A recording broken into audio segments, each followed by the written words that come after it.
जय गुरुदेव। रांची के रहने वाले एक बहुत पुराने गुरु भाई डॉक्टर शैलेंद्र कुमार जी, उन्होंने अपने जीवन का एक वाकया प्रेमियों के साथ शेयर किया है।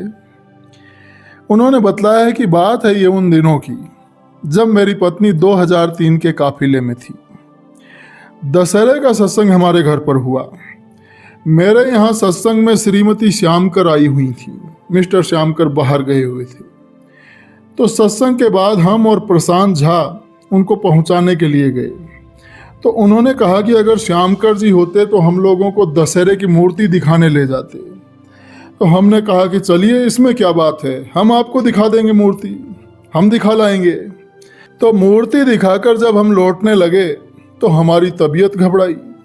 हमने समोसा खाया, जब घर आया तो जी मचलाने लगा, उल्टी होने लगी। तो दवा ली, तो दूसरे दिन भी दवा ली, लेकिन कोई रिलीफ नहीं मिला।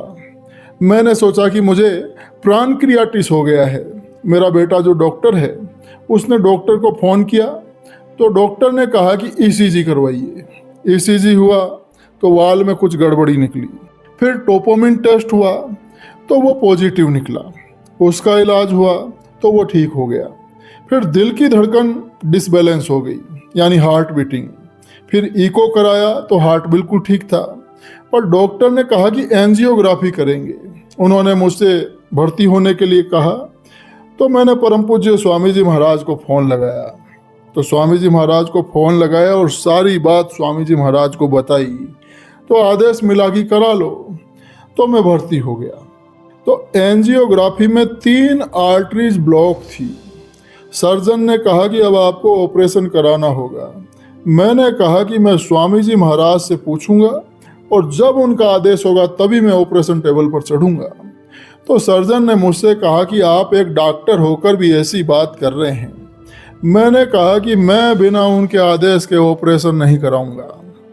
तो डॉक्टर बोला कि ठीक है, आप आदेश ले लीजिए, लेकिन पूरी बात उन्हें आप समझा दीजिए। तो मैंने फिर परम पूज्य स्वामी जी महाराज को फ़ोन लगाया।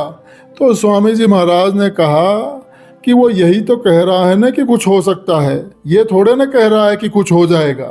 तुम अपने घर जाओ, अपनी देवी जी को काफिले से वापस लौट आने दो। तो मैंने ये बात जाकर सर्जन को सारी बात बता दी। तो सर्जन ने मुझसे कहा कि ठीक है, आपको अगर अपने गुरु महाराज पर इतना विश्वास है तो मैं कुछ नहीं कहूँगा, पर एक बात का आप ध्यान रखिएगा, जरा भी आपको दर्द महसूस हो या बदहजमी हो जाए तो आप फौरन मुझसे संपर्क करिएगा।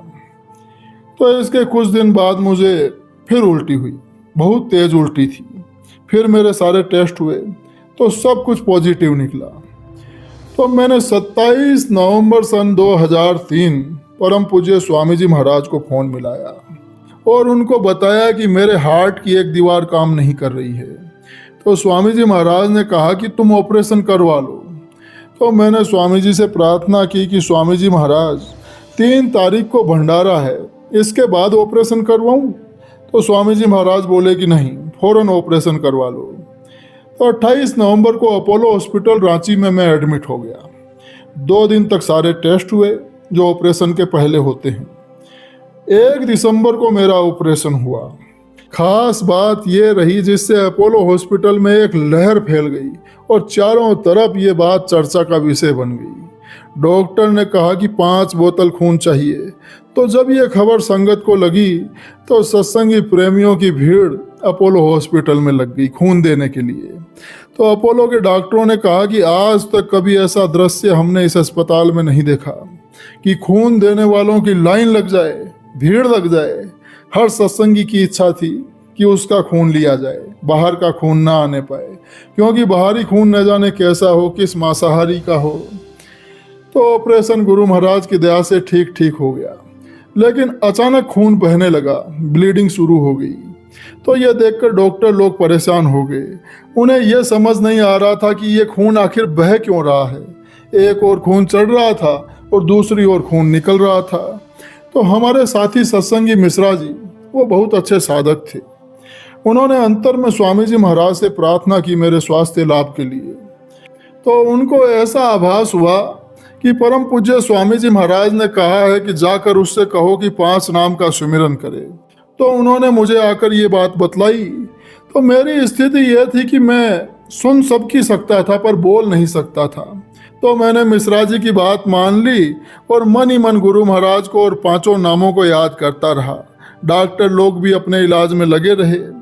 तो गुरु महाराज की दया से 2 दिन बाद खून निकलना बंद होने लगा। अब मैं बिल्कुल ठीक हूँ और गुरु महाराज की दया से मुझे एक नया जीवन दान मिला। जय गुरुदेव।